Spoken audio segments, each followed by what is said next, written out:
नमस्कार दोस्तों। कोरोना की वर्तमान आपदा के संदर्भ में आपसे 2-3 बातें करना चाहूँगा। ये वही बातें हैं जो आप अपने व्हाट्सएप, फेसबुक, अन्य सोशल मीडिया माध्यमों से सुन रहे हैं, लेकिन उनमें से 3 सबसे ज़रूरी बातें मैं आपको फिर से बताना चाहूँगा। सबसे पहली बात तो ये है कि स्थिति चिंताजनक है, लेकिन घबराने की ज़रूरत नहीं है। एहतियात बरतने की ज़रूरत है, निराश होने की ज़रूरत नहीं है।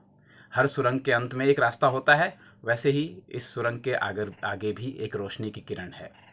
इसलिए सबसे पहले हम बातें करते हैं कि क्या सबसे ज़्यादा ज़रूरी है। उनमें से 3 बातें मैं आपको रिमाइंड कराना चाहूँगा। पहला ये कि लॉक हो जाइए। ये संक्रमण जो दोबारा आया है सेकंड वेव, वो अधिकतम 2 से 3 महीने तक काबू में आ जाएगा। जो चीज़ बहुत तेज़ी से ऊपर जाती है, उतनी तेज़ी से नीचे भी आती है। पूरी दुनिया में सेकंड वेव, थर्ड वेव आई हैं और उतने ही तेज़ी से उनको काबू भी किया गया है। और जहाँ तक स्वास्थ्य सुविधाओं की बात है, 2-3 हफ्ते में वो भी पूरी तरीके से नियंत्रण में आ जाएँगी। स्वास्थ्य विभाग, सपोर्ट स्टाफ, ये सब लोग अच्छे से काम कर रहे हैं, दिन रात मेहनत कर रहे हैं। अस्पतालों में बेड बढ़ाए जा रहे हैं, दवाइयाँ बढ़ाई जा रही हैं, ऑक्सीजन की सप्लाई बढ़ाई जा रही है। इसलिए 2 से 3 हफ्ते में हम अस्पतालों के लेवल पे इसको कंट्रोल में कर लेंगे, लेकिन खतरा फिर भी बना रहेगा। और ये खतरा कोई झूठा खतरा नहीं है, इस वहम में मत रहिए, ये सच्चा खतरा है। यूरोप, ब्राज़ील, हर जगह पूरे विश्व में ये आपदा है।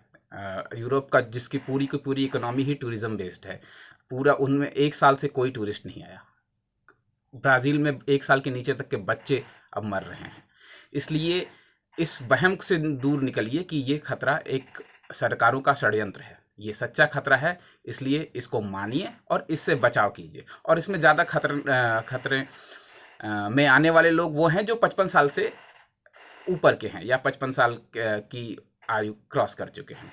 इसलिए उनका बचाव ज़्यादा ज़रूरी है और उनके बचाव करने के लिए आपको बचाव करना होगा, ताकि आप कहीं बाहर से संक्रमण ना लाएं, क्योंकि हो सकता है आपको ना हो, लेकिन आपके घर के बुजुर्ग या बच्चे संक्रमित हो जाएं। इसलिए बाहरी लोगों से जितना हो सके 2-3 हफ्ते या अगले लॉकडाउन के समय तक कम से कम मेल मिलाप कीजिए। दाई, नाई, काम वाली बाई सबको भूल जाइए अगले कुछ दिनों तक। और इसके साथ साथ दूसरी जो सबसे ज़्यादा ज़रूरी बात है, वो है मास्क। मास्क हमेशा पहनिए जब भी आप बाहर जाइए या पब्लिक प्लेस पे रहिए। साफ सफाई का ध्यान रखिए, ये सब चीज़ें तो आपको पता ही हैं। सड़क पर मास्क मत फेंकिएगा। एक एडिशनल चीज़ मैं कहना चाहूँगा, उससे प्रदूषण फैलता है। आप मास्क अपनी जेब में रख लीजिए, घर आकर के कूड़े में या किसी कूड़े वाली जगह पे डाल दीजिए। बाकी अगर कोई मास्क न लगाता हो तो उसको टोकिए, यह आपका अधिकार है और आपका कर्तव्य है कि आप मास्क जो गले में लटका के घूम रहे हैं उनको टोकिए, क्योंकि वह आपके बच्चे को खतरे में डाल रहे हैं। भाप इत्यादि तो आपको पता ही होगा, लेते रहने से और इम्यूनिटी बूस्टर चीज़ें लेते रहने से, अच्छी साफ सफाई की आदतें डालने से इस पे खतरे से बचा जा सकता है। तीसरी जो सबसे महत्वपूर्ण बात मैं अक्सर में बोलना चाहता था कि टीकाकरण, इसका एकमात्र और सबसे सफल इलाज है टीकाकरण। और टीके के दोनों डोज, पहला डोज भी और 15 से 20 दिन या 40 दिन के अंतराल में दूसरा डोज भी लेना बहुत ज़रूरी है। वैक्सीनेशन के फायदे ही फायदे हैं। सिर्फ अगर वैक्सीनेशन आपने करवा लिया, दोनों डोज करवा लिया, तो या तो आपको कोरोना नहीं होगा और या होगा तो हल्का होगा। और अगर ऐसी रिपोर्ट्स आ रही हैं कि अगर दोबारा वैक्सीनेशन के बाद भी कोरोना जिनको हो रहा है, उनको बहुत माइल्ड हो रहा है, बहुत हल्के तरीके से हो रहा है। यहाँ तक कि कुछ घरों में जवान लोगों को बहुत सीवियर तरीके से कोविड हुआ, लेकिन बूढ़े बच गए, क्योंकि बूढ़ों ने करा लिया था वैक्सीनेशन।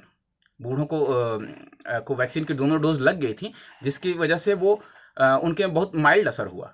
तो ये सीधा-सीधा प्रमाण है कि वैक्सीन काम करती हैं, वैक्सीन्स वर्क।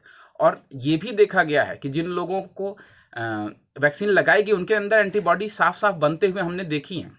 जिनको कोरोना नहीं हुआ था, उनका 15 दिन में एंटीबॉडी बनी। जिनको कोरोना पहले हो चुका था, उनको 7 दिन के अंदर ही एंटीबॉडी बन रही है। एंटीबॉडी ही आपके शरीर का वो हथियार है, जिससे वो किसी भी बीमारी से लड़ता है, किसी भी बीमारी से।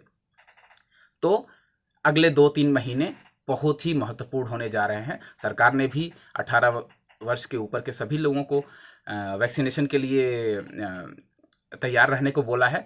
और उन 2-3 महीनों में अगर सभी लोग वैक्सीन लगवा लेते हैं तो एक सॉफ्ट हर्ड इम्यूनिटी जिसको बोलते हैं विज्ञान की भाषा में, यानी कि एक दीवार आप तैयार करेंगे। वो दीवार आपको भी बचाएगी और आपके पीछे जो खड़े हैं, आपके घर के बुजुर्ग या आपके घर के बच्चे जिनको किसी कारण से वैक्सीन नहीं लगी है, उन तक पहुंचने नहीं देगी। इसलिए वैक्सीन जरूर लगवाइए। अगले 2-3 महीनों के अंदर अगर भारत की एक बड़ी आबादी वैक्सीनेशन करा लेती है तो हम निश्चित रूप से दुनिया में सबसे आगे हो जाएंगे, जो कोरोना पे काबू कर लेंगे हमेशा के लिए संभवतः। कनाडा ने लगभग काबू कर लिया और उसमें वैक्सीन का बहुत बड़ा योगदान है। ये ये नई बीमारी है, इससे सरकारें भी सीख रही हैं, डॉक्टर्स भी सीख रहे हैं, इलाज भी सीखा जा रहा है, वैज्ञानिक भी सीख रहे हैं, रिसर्च कर रहे हैं, हम भी इससे सीख ही रहे हैं। और अभी लब्बल-लुआब हमें ये समझ में आया है कि वैक्सीनेशन ही सबसे ज़्यादा कंक्रीट उपाय है। जैसे वैक्सीन ने हमको चेचक, कालरा, गलघोटू, न जाने कितनी बीमारियों से बचाया है, हमारे बच्चों को अभी तक बचाते आए हैं। पहले गांव के गांव साफ हो जाते थे इन बीमारियों से, अब भारत से नामो निशान मिट गया है पोलियो और इन सब बड़ी चेचक आदि बीमारियों का। इसमें वैक्सीन का ही योगदान है। इसी तरीके से इस बीमारी से भी हमें वैक्सीन निकाल लेगी। अपने डॉक्टर्स पे, अपने वैज्ञानिकों पर भरोसा रखिए और बाकी जो बातें आपको पता ही हैं और जो मैंने बताया, इन सब बातों का ध्यान रखिए। स्वस्थ रहिए, मुस्कुराते रहिए, गाते गुनगुनाते रहिए। ये समय भी बीत जाएगा। बहुत बहुत धन्यवाद।